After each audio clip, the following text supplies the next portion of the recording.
নমস্কার। আচ্ছা, আমরা যে আজকাল মঞ্চের নাটক দেখি, মানে থিয়েটার, এর শুরুটা ঠিক কিভাবে হয়েছিল বলুন তো? এর পেছনে একটা দারুণ মজার গল্প আছে। চলুন, আজ সেই গল্পটাই শোনা যাক।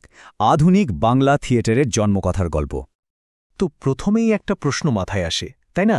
এই যে আজকের দিনের মঞ্চ, ঝকঝকে আলো, সেট, অভিনেতাদের সংলাপ, এই সব কিছুর আগে, মানে যখন এসব কিছুই ছিল না, তখন বাংলায় পারফরমেন্স বা অভিনয় জিনিসটা ঠিক কেমন ছিল? ব্যাপারটা হলো, তখন আসলে অভিনয়ের যুগ ছিলই না, ছিল গানের যুগ। হ্যাঁ, ঠিকই শুনছেন। প্রাচীন আর মধ্যযুগের বাংলায় পারফরমেন্স মানেই ছিল গান। এখনকার মতো করে যেটাকে আমরা অভিনয় বলি, সেই কনসেপ্টটাই তখন সেভাবে আসেনি।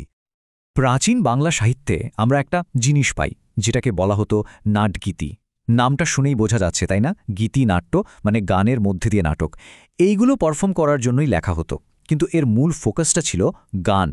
একটা দারুণ উদাহরণ হল বড়ু চণ্ডীদাসের শ্রীকৃষ্ণ কীর্তন। এটা কিন্তু একদম এই ঘরানারই একটা মাস্টারপিস। তাহলে ভাবুন তো দৃশ্যটা। তখন কিন্তু পারফরম্যান্সের জগৎটা শাসন করত পালা গান। এখানে গানই হিরো, অভিনয়ে সাইড ক্যারেক্টার। একজন মূল গায়ক বা কথক থাকতেন, যিনি গানের সুরে সুরে গোটা একটা গল্প বলে যেতেন। আর কোনো চার দেওয়ালের থিয়েটার হল ছিল না কিন্তু। সব আয়োজন হতো খোলা আসরে, সবার মাঝে। এই যে আমরা পাঁচালী, কীর্তন বা মঙ্গল গানের কথা শুনি, এগুলো সবই কিন্তু ওই পালা গানেরই এক একটা রূপ। এরপর সময়টা পাল্টালো। ১৯ শতকের কলকাতা, আর শহরে বইতে শুরু করল একটা নতুন হাওয়া। ব্রিটিশরা আসার সাথে সাথে শুধু শাসন নয়, শহরের গোটা সংস্কৃতিটাই যেন একটা বড় পরিবর্তনের দিকে এগোতে থাকল। ব্রিটিশদের একটা বড় স্বপ্ন ছিল কলকাতাকে তারা তাদের নিজেদের রাজধানী মানে লন্ডনের মতো করে গড়ে তুলবে। আর এই চেষ্টাটা কিন্তু শুধু বড় বড় বিল্ডিং বানানোতেই আটকে ছিল না, এর আসল প্রভাবটা পড়েছিল এখানকার শিক্ষা আর সংস্কৃতির উপর। আর এর ফলে দুটো ধারার মধ্যে একটা আকাশ-পাতাল তফাৎ তৈরি হলো। একদিকে আমাদের পালা গান, যেখানে গানই সব, আর পরিবেশন হতো খোলা আসরে। আর অন্যদিকে চলে এলো ইউরোপীয় থিয়েটার।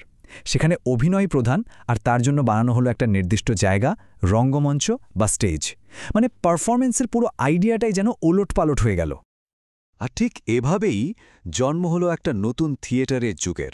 ইউরোপ থেকে আসা মঞ্চ আর নাটকের ধারণাটা কলকাতার মাটিতে আস্তে আস্তে নিজের শেকড় গাড়তে শুরু করল। তখনকার কলকাতার এলিট সোসাইটিতে একটা জিনিস নিয়ে রীতিমতো হইচই পড়ে গিয়েছিল। সেটা হল ইতালীয় অপেরা। হ্যাঁ, অপেরা। তার সুর, তার ড্রামা, তার চোখ ধাঁধানো মঞ্চসজ্জা, সবকিছুই যেন বাঙালি নাট্যকার আর প্রযোজকদের একেবারে মুগ্ধ করে দিয়েছিল।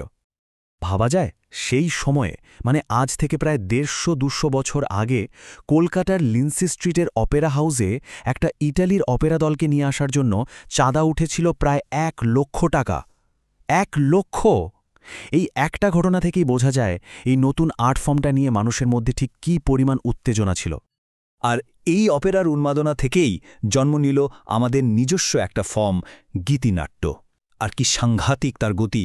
মাত্র ১৬ বছরের মধ্যে, মানে ১৮৬৫ থেকে ১৮৮১ সালের মধ্যে গীতিনাট্যের যেন একটা বিস্ফোরণ ঘটল। হরিমোহন রায় পথ দেখালেন, মনমোহন বসু সেই পথকে আরও চড়া করলেন, আর তারপর গিরিশচন্দ্র ঘোষের মতো কিংবদন্তীরা এসে তো ইতিহাস তৈরি করে দিলেন। কিন্তু সবথেকে ইন্টারেস্টিং ব্যাপারটা কী ছিল জানেন? এই যে ফর্মটা, এই যে স্টেজ, অপেরার মতো গানের স্টাইল, এগুলো সব বাইরে থেকে ধার করা। কিন্তু এই বিদেশি ফর্মটাকে ব্যবহার করা হলো আমাদের নিজেদের গল্প বলার জন্য, বাংলার একেবারে চেনা পুরনো গল্প। পুরো ব্যাপারটাকে একটা লাইনে বললে দাঁড়ায়, নতুন আধারে পুরানো রস বিতরণ। মানে বোতলটা নতুন চকচকে, কিন্তু তার ভেতরে যে ওয়াইনটা, সেটা আমাদের সেই বহুদিনের পুরনো চেনা স্বাদের। এটাই যেন হয়ে উঠেছিল নতুন বাংলা থিয়েটারের মূল আইডিয়া। তাহলে নতুন আধার বা নতুন বোতলটা কী ছিল? ওটা ছিল ইউরোপীয় স্টাইলে স্টেজ, অপেরার মতো করে গান লেখা।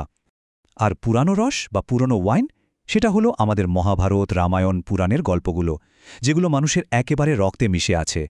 ভাবুন কি দারুণ একটা ফিউশন, প্রাচ্য আর পাশ্চাত্যের এক অসাধারণ মেলবন্ধন। এখন বাংলার সংস্কৃতি নিয়ে কথা হবে আর ঠাকুরবাড়ির কথা আসবে না, তা তো হয় না। থিয়েটারের এই নতুন জোয়ারে তারাও গা ভাসিয়েছিলেন, কিন্তু তারা স্রোতের সঙ্গে ভেসে যাননি, বরং নিজেদের একটা আলাদা পথ তৈরি করেছিলেন। আমরা রবীন্দ্রনাথের গীতিনাট্যের কথা তো জানি, কিন্তু তারও আগে রবীন্দ্রনাথের বড় দিদি স্বর্ণকুমারী দেবী ১৮৮০ সালেই লিখে ফেলেছিলেন বসন্ত উৎসব নামের একটা দারুণ গীতিনাট্য। এটা কিন্তু খুব বড় একটা ঘটনা ছিল। আর এখানেই আসল মজাটা। যখন শহরের বাকি সবাই ইতালীয় অপেরা নকল করতে ব্যস্ত, তখন ঠাকুরবাড়িতে কি হচ্ছে? স্বর্ণকুমারী দেবী তার বসন্ত উৎসবে বাংলার নিজস্ব যাত্রাপালার স্টাইলটাকেই বেশি করে গ্রহণ করলেন। মানে তারা অন্ধ অনুকরণ করলেন না, বরং নিজের দেশের ঐতিহ্যকে নতুন ফর্মের সাথে মিলিয়ে নিলেন।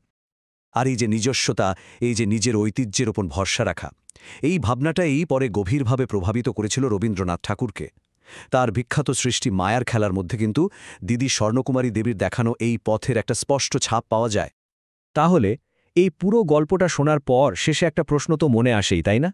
যখন দুটো সংস্কৃতি একে অপরের কাছাকাছি আসে, তখন কি একটা আরেকটার পরিচয়কে নষ্ট করে দেয়, নাকি দুয়ে মিলে আরও সুন্দর, আরও নতুন কিছুর জন্ম হয়? বাংলা থিয়েটারের এই জন্মকাহিনীটা কিন্তু আমাদের দ্বিতীয় উত্তরটার কথাই বলে। বাকিটা ভাবার জন্য রইল।